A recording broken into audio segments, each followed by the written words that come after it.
The stories that define hip-hop culture. You're now locked in to the Terminator Xperience podcast, where hip-hop history meets the culture right now. Hosted by DJ DVS and Minor, alongside the legendary Terminator X. We're talking classic moments, untold stories, and the voices that shape the game. Straight from the source. No filters, no filler, just real conversations and real hip-hop. Turn it up. This is the Terminator Xperience podcast.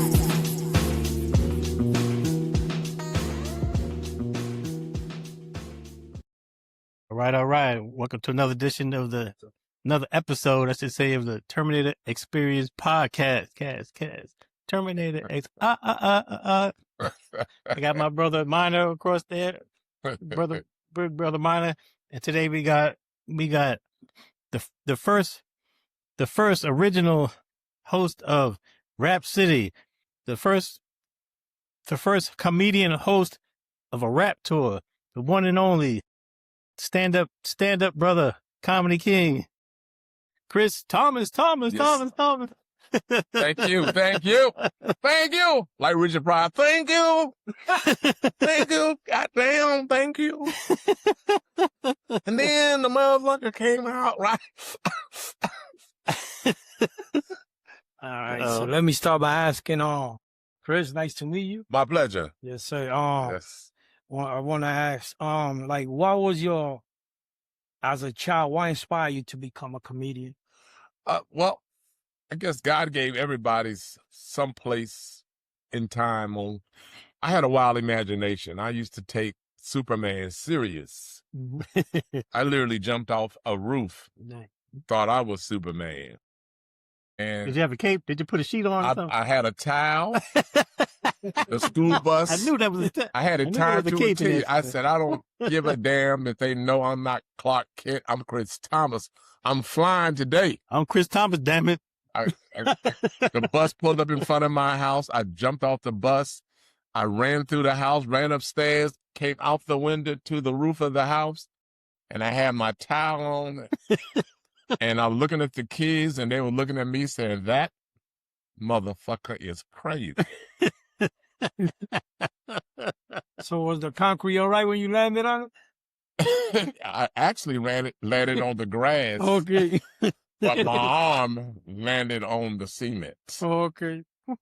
And I guess later on after that, I started picking up a knack to do impressions, doing Donald Duck and Yogi Bear.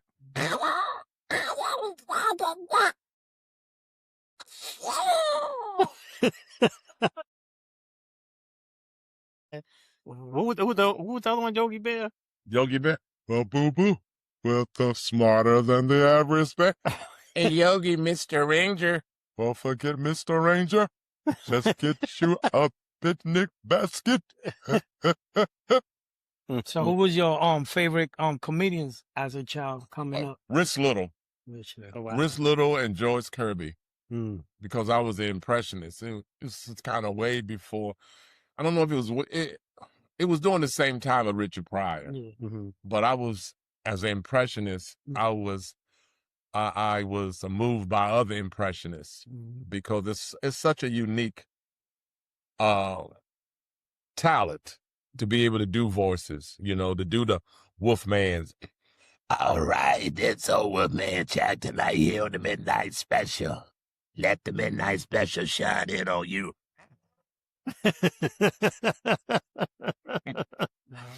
So when you started, like, what was your parents thinking about you, like, being a comedian or doing something else with your life? I'll tell you what my dad said. He said, son, you ain't shit. Mom said, and I said, like father, like son. And my mama said, I know she has son. Don't worry about it, baby. Be just who you want to be. Amen. That was the parents back then. My father wanted me to be in the service. He actually wanted me to go to the service. Mm-hmm. He said he thought that would make him more of a man because it helped him. And he believed that if you could talk, you could work. I didn't talk till I was 21. All right. So I was 12 years old. He tried to say, it's time for you to get a job. I was like, So, what inspiration will you give the kids of today if they want to become comedians? Be yourself. Don't try to be anybody else, because at the end, that's who you're going to be, yourself. And it's strange to tell people this, but pray. Amen. You got to have something to fall back on. And believe me, every knee will bow and every tongue will confess. It's either now or later. So don't wait till later. Do it now. That's right. Amen to that. Amen to that. So before we move, well, while we in this conversation, what's some of your favorite impersonations that you do? Oh, well, I go back. So when you look, we old, you just as old as you. Go ahead, brother. When you're going back, I'm going back to George Burns. Hello there. This is George Burns. Hey, by the way, I feel pretty great.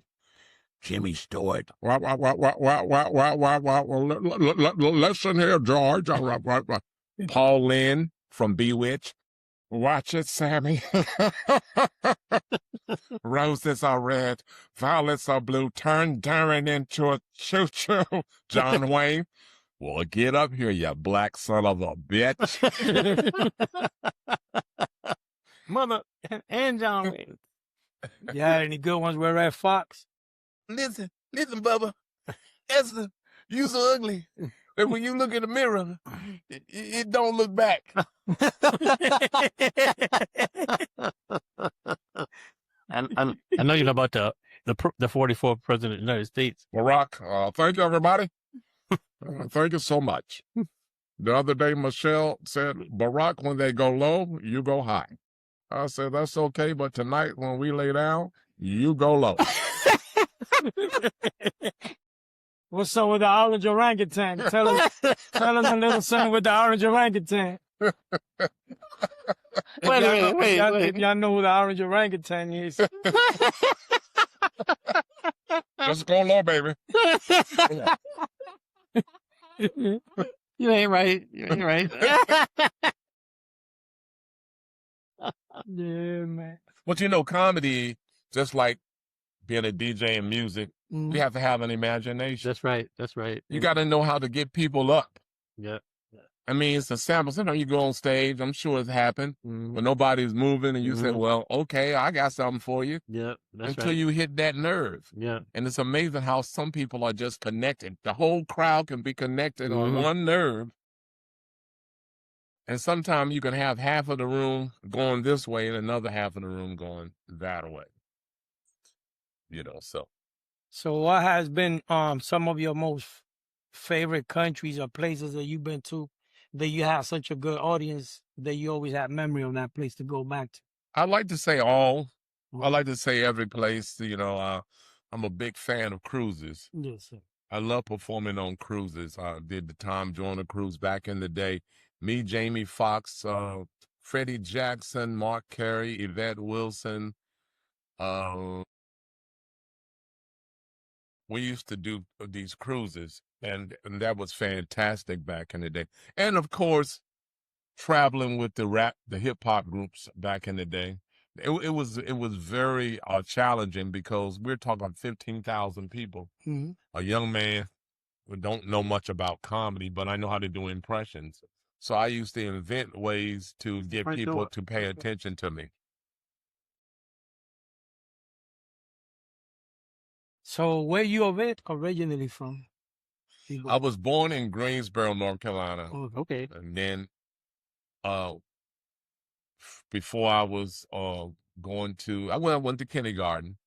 Then we moved to, my father was a biologist, chemist, and he was a school teacher. So we moved to Maryland, and that's been home ever since. Oh, okay. I thought you was in D.C. Yeah, I'm a Washingtonian. Okay. I mean, it wasn't like I left North Carolina when I was in my teens. I left when I was a juvenile, when I could barely speak. Yeah. I actually went first grade in Maryland, in Cambridge, down there near Ocean City, Maryland. Okay. So before you became a comedian, did you have anything other in mind that you wanted to do in your future, other than being a comedian? Like you had something else in mind? Well, going to NIH with my father and seeing what he did. Her father used to work with Dr. Fauci, or they worked in the same They worked at NIH together. My father had a laboratory. And to see what he was doing with rats and mice, how he used to give them cancer and give them the different diseases and then immediately kill them, smother them to death. That was pretty interesting. Wow. That's pretty graphic. It was. I mean, it was working on a cure, I guess. Oh, they're doing it right now. Yeah. You know, they have all these little white mice and rats, and they give them cancer. You see them when their stomach is hurting because you see them cringe up. Of course, they don't say nothing, just like a dog. Yeah. They can't say much. Exactly. But all in the name of science, right?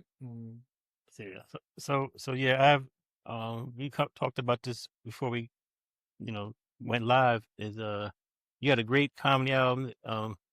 So we'll so how I met Chris first was it the Run's House tour? Run House tour. So and then they told me to get on. I had to walk on y'all tour bus. Yeah, Chris had to ride on the Public Enemy bus. And he was a great guest on the bus. He kept you laughing, and it was a pleasure to have on the bus. And so talk about that. You were, as far as to my knowledge, the first comedian to host a rap hip-hop concert tour. Yeah, and believe it or not, Chris Rock turned it down. Wow, that's how it went down. That's crazy. When Run DMC, they came to DC to the Marriott Hotel on 14th Street, and they were auditioning me. And they said Chris Rock had turned it down, so I was the next in line. They was just there. My manager wanted them to, check me out. And that's what happened. That's basically all of the tours I've done, even with Guy. Their manager saw me on tour, just open up, and next minute he said, just go pack your bags. See it? It's time to go. Talented brother, yeah. People see it, he got what it takes. And then it went over to doing the shows with the group Swiss, Barcades, Cameo back in the day. And then I guess, a Rap City. Because I had auditioned just like everybody else on Rap City on BET. But I think I had the best dress. Everybody was wearing bow ties, and I wore a tour jean outfit. Yeah, you was always a dresser. He was always a dresser, absolutely. See, this guy out here didn't even used to talk. I got him talking, man. Yeah. I got him talking even more. That's exactly I right. just spoke with my hands. Like, you got to talk some Yelling more. with his hands. Yeah. So I was talking to Brother James, S1W. He said, man, Chris, most of our funny stories is with Chris.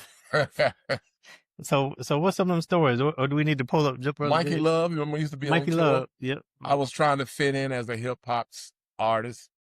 So me and Mikey Love decided that he was going to be a DJ doing the opening when I had to come out. And we called him Mikey Love, Mikey motherfucking Love. Yeah, my bad. And I would come out and I would go, it started.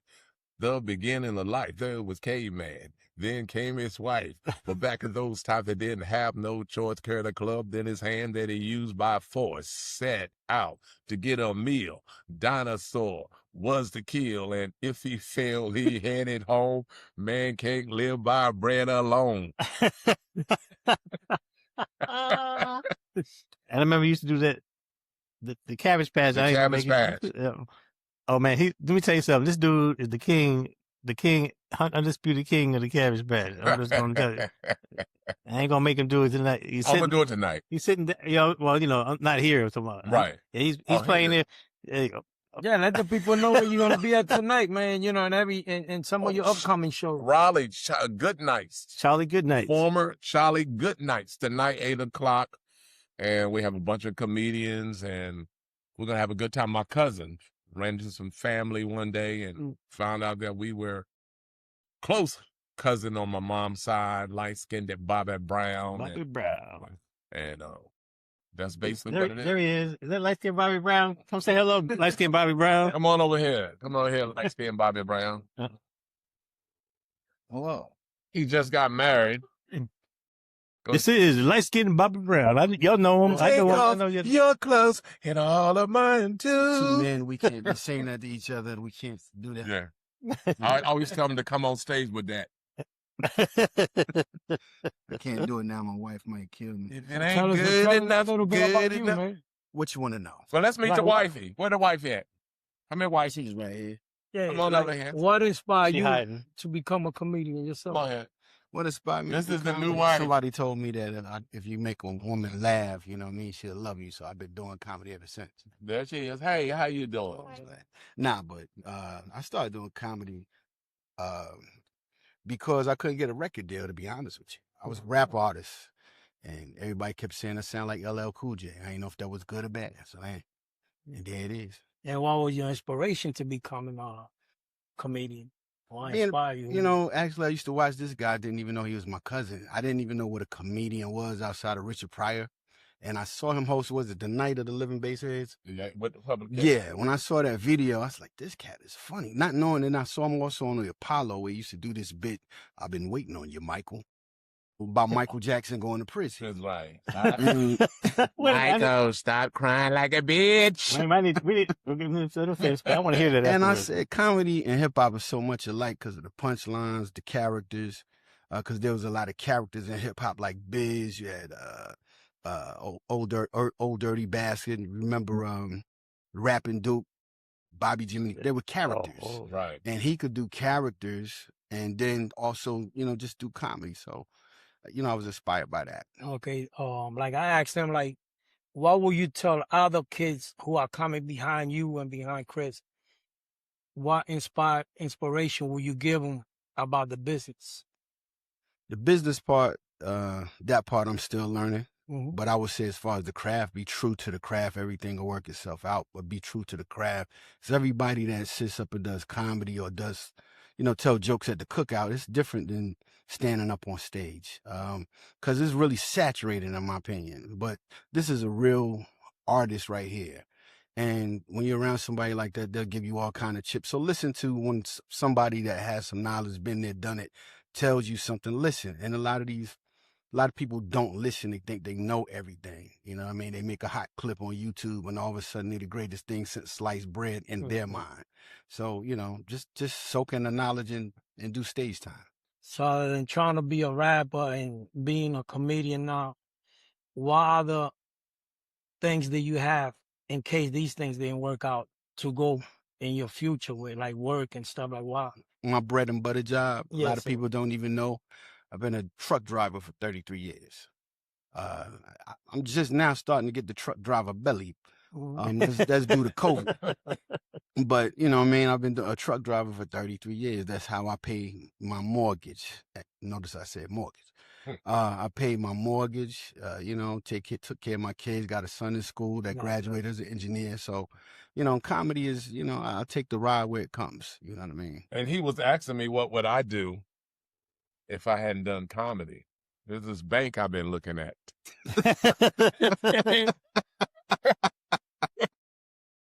Nah, it's always good to ask because it's always good to. The reason I ask is because I don't want kids or you know coming up listening to you guys and then they think that comedy might get them somewhere. Not everybody could be as lucky as you guys. Right. So it's always good to have something else to fall on back. Well, it can get him somewhere, but it's a toss up like any other. Yeah, like you know what I'm else. saying? Not everybody, you know, like y'all was fortunate that everybody loved you as comedians, but somebody else might not like the next person as a comedian. But the problem is Mhm. they don't want to talk about their life. Yeah, They want to look at another comedian and go on stage and try to somebody else, duplicate the same thing, but- Yeah. which you don't want the family of comedy against you. Mhm. We already got enough of that. Yeah. And that's why you see all of these comedy specials. And pretty soon those guys that you think that are great, they're still in too. They're still in the comedy because you can only talk about so much at one time. Yes, sir. Look at the greats. Richard Pryor, he only did three albums. Mhm. Eddie Murphy, I think he did 1 or 2 or 3. You Greg can't Fox, do I no, think did an album, right? right. You can't do 6 and 7 Mhm. and still say you're talking about your life. Yeah. Yeah, so So it's always good to always have another plan. live your life Yeah. so you can talk about it. At least you're true about it. At least you know what happened. Mhm. You can't be 13 years old talking about you dated a lady that was 60 years old. just because it was funny and everybody laughed. Are any of your kids following in your footsteps on becoming a comedian? Actually, my son, my baby son, is following me in the hip hop realm, and I didn't know that because I did record with Jerome Braley from the P Funk. Wrote the song "We Want the Funk, Gotta Have the Funk." Voted the 68th greatest drummer of all time in Rolling Stone. Yeah. And my son is taking that up, that hip hop. Yeah, but my other kids, they're in their own lane, doing whatever they do. My daughter wants to be a comedian. She's like, I have 3 daughters that's 6'1". She said all the short guys come to her. And I said, what do you say, baby? She said, Dad, all the short men come to me and all they say is this: I can climb that tree. And I said, what do you say, baby? She said, I said, when you get to the top, will you be ready for these fists? All right, I want to ask one person something. I want to ask the missus here, which y'all can't see at the moment, but I would like to ask her. It's my wife. That's his wife. Okay, that's Miss Bobby Brown. That's Bobby Brown. I would like to ask, how does he feel to be married to a comedian? Is he a joke every night, every day, every morning? It's nonstop laugh. So you never have a boring moment in the house? Never. Okay, cool. I remember when he got married too, and I asked him, because I was thinking about getting married. I think I met a young lady down at the Tidewater area down in Virginia Beach, and I was thinking that she's nice. It's complex when you dealing with people with different personalities. So women personality you would never understand. They are nothing like a man's personality, and they don't get it.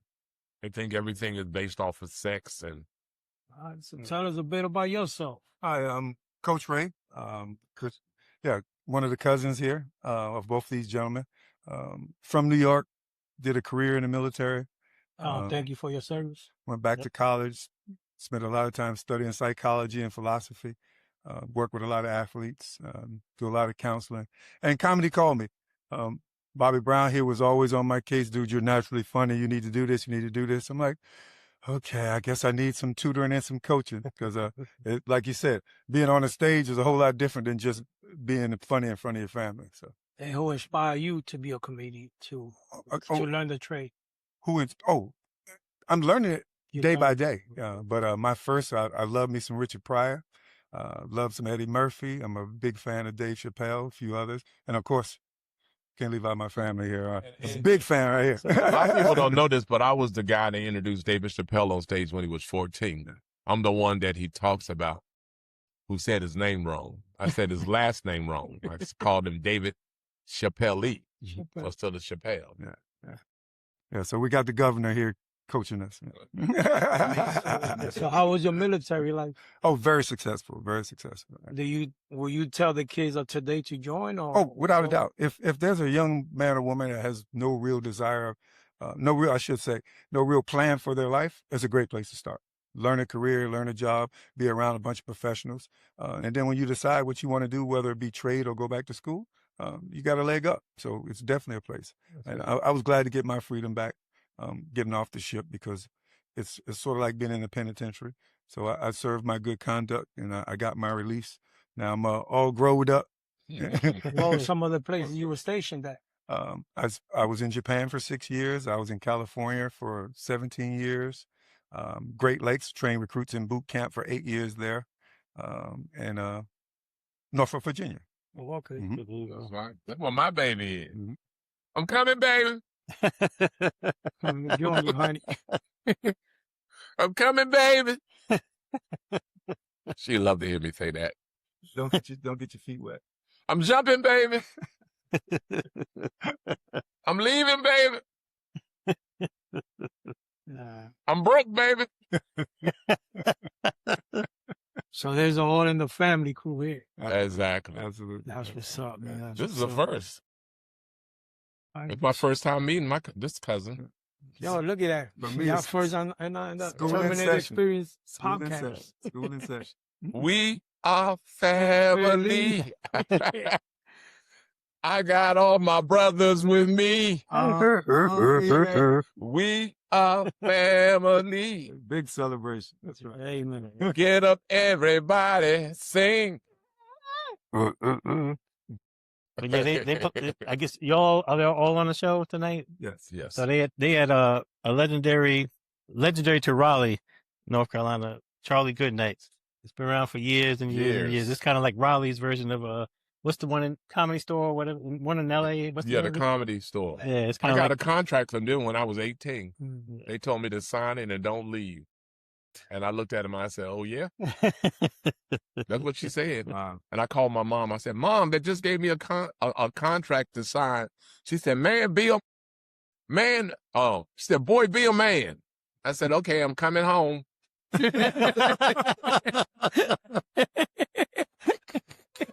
For real, true story. Mitzi, Pauly Shore's mom, she was the owner of the Comedy Store, and she gave me a contract right there on the spot. I went on stage. She said, "Sign this right here. Got to have you." What other places you gonna be after tonight? Let the people know, like, what other states and places. Well, I like for people to always check out the Chris Thomas Show every Wednesday and Thursday and Friday on KSHP 107.1 FM and 1400 AM, live from Vegas, of course. Vegas.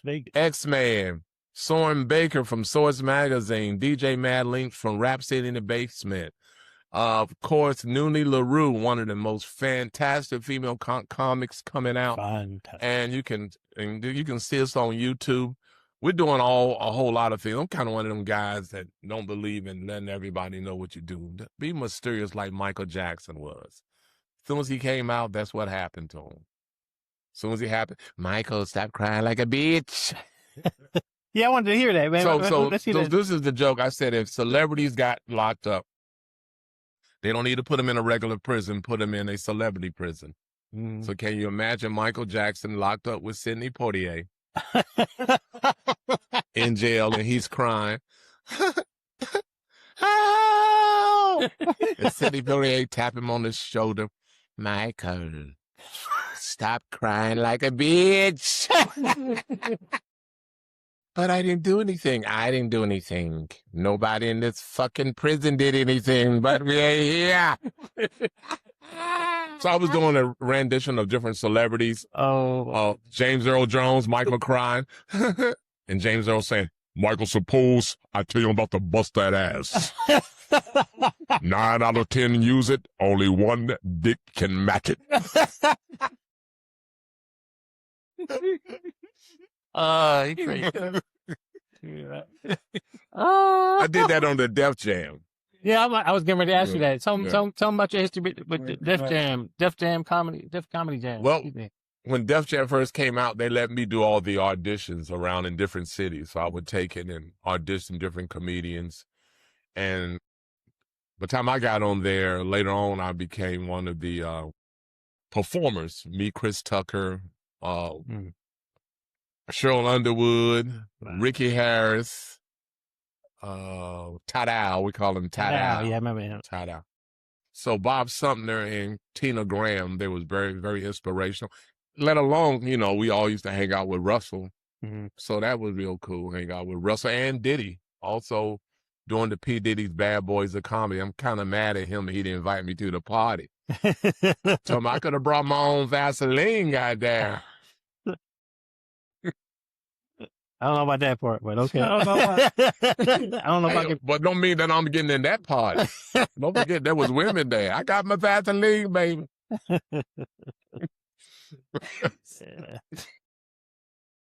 It got kind of. Now, no matter. Well, I always say, you know what sex is?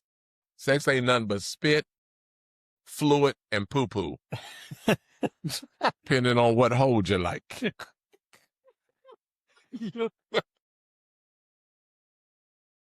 Yo. That's all it is. Yo. That's deep. Oh my goodness. That's deep. That's what it is, though. That's what you do. Spit is the kiss. Awkward moment. Fluid. I know this is going to bring our ratings up. Boy.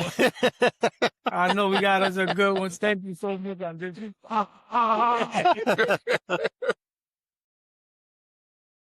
It's the truth. Was it We never Are the lie. World? We Are the World song? And some. What's the song? People have crazy fetishes. That's the reason what I'm talking about. Yeah. That's all it is about fetishes. Yeah. Mhm. They said Chuck Berry, the one they had the record out, My Ding-a-ling-a-ling, they said he used to like women to poop on him. That was his fetish. Right. Mhm. Well, Notorious B.I.G. said Right. a girl asked him to do that on him Yeah. in one of his songs. Let's get real. We grown. The kids know more than we know. Then Anyway, And they know more. they know more. My grandkids, they be saying this stuff. I'm like, that I ain't never heard of. When I was young, we was talking about playing basketball, baseball. We didn't think about no sex unless the young lady wanted to play Chase. You remember Chase? yeah. And she would Chase- pick you and tell you to follow her into the woods somewhere. And the most we ever know was probably spend the bottle. You know what I'm saying? Yes. Yeah, I remember them games. Every neighborhood had their own name for it, but yeah, I remember that. You watch Family Guy. Catching kids. Family Guy let you know it all. Yes, Family Guy let you know it all. I watched that show and I said, that damn Stewie. Stewie ain't no joke. I was trying to kill his mama. He's trying to get his own mama. When she gained all that goddamn muscles, Yeah. he said, me and mama spent the night.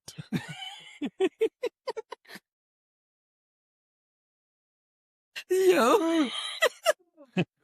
Ain't no cartoons like the Flintstones didn't do that. The Yeah. Jetsons didn't do that. Nah, they had the robot, though. She tried to do something, but she couldn't. The Perils of Penelope Pitstop didn't do that. Yeah. Quick Draw McGraw didn't do that. Yeah, South Park ain't no joke neither. That's right. Did you like Pepe Le Pew? All the dudes was after her. That's right. Help! Penelope. I'll get you, Yeah. Penelope. Come on, bully brothers. Yeah, olive oil was a little bit of a. I don't want to say the word. You talking about olive oil? Yeah. Oh, yeah. She ain't know who to choose. That's right. But the Spanish got them, though. It's good. Hello there, Olive.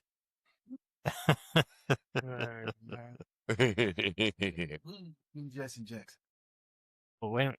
Now we have a public service announcement from Jesse Jackson. My fellow Americans, power. We lost Whitney, but we still have Bobby Brown. Knick knack, paddywhack, give a dog a bone. Yo.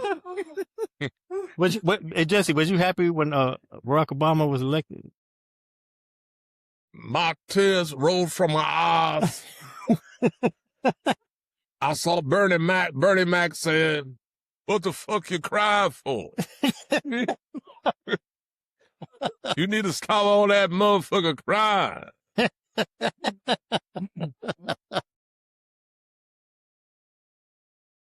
Oh boy. Yeah, we got this show here tonight, man. You ain't gotta go nowhere no more. That was my dog, though, Bernie Mac. Yes, sir, man. I'll tell you, man, one of the best, bro. Absolutely, hands down. I know we used to How be about on Robin tour. Harris? You ever met? Yes, Man, I Robin love Harris. I was with him a week before he passed. Wow. I He love was in a limo and he would fall asleep. This is why I knew about sleep apnea. Yeah. And he would fall asleep. And but he was, I mean, whatever is Apnea. sleep apnea. Well, sleep, So everybody know what you're talking about. sleep, So, snoring, and he was just living fast life, man. And that's what happened to a lot of them. You live a fast life. You gotta have rest. You're trying to keep up. That's the most interesting about show business is trying to keep up or trying to prove something to everybody. Yeah. That was a tragic loss as far as I'm concerned. Yeah. Yeah, old Robin Harris. He was one. Paul Mooney, too. You know that motherfucker said that. You know what that motherfucker said. He got his wake-up call. How old's Paul Mooney? Y'all met him? Oh, yeah, that was my dog. I remember we went to the Comedy Store, and he had a night called White Night. White Night only. And I walked out and said, "Paul, can I do some time?" He said, "Can't you read, motherfucker? Don't you see whether it says white people only? Get your ass out of here." He didn't hold his tongue. He didn't hold his tongue for anybody. I don't care who. Rodney Dangerfield, I was with him. He was like, I tell you, I get no respect, you know. Last week I told my wife, let's have some oral sex. She spit on me, you know.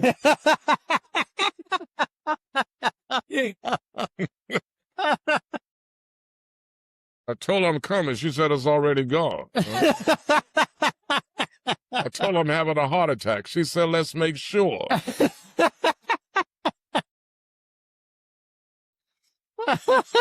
I tell you, I get no respect. Oh.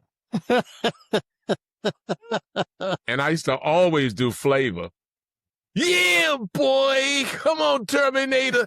Hit the motherfucking music, Terminator. Oh my goodness! And so for those Public Enemy fans out there, Chris Thomas was famously in Night of the Living Basshead video. That was the first long-lived rap video in American history after Michael Jackson. This is what they said. Long form After Michael Jackson did Thriller. And this is the cooking. This is the wash part. This is Lucy's house, and this is what happens to one of the members when one of the members becomes the basin. Now, basin is crazy. Look at the family. Look at the kids. Now, this is Lucy's wash pot. It is also the cooking pot. Yeah. And the families are going crazy. You know, oh no, it wasn't that video. Never mind. I started to say Samuel Jackson. Samuel Jackson was in one of our videos too. I think it was 911's a joke or one of them videos. Now, before he blew up. I think that was right after Do the Right Thing. You know, that was before he blew up.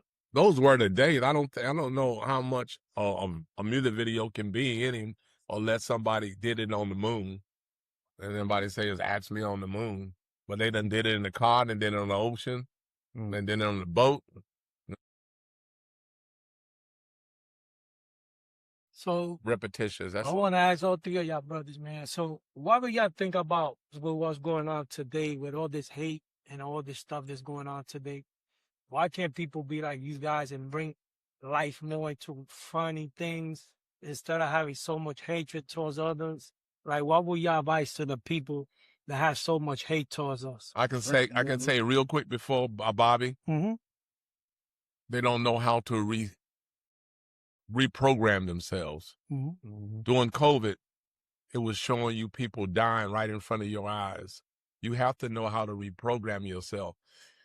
You got to know the difference between good and bad. And if you don't know that, you are lost. Mm-hmm.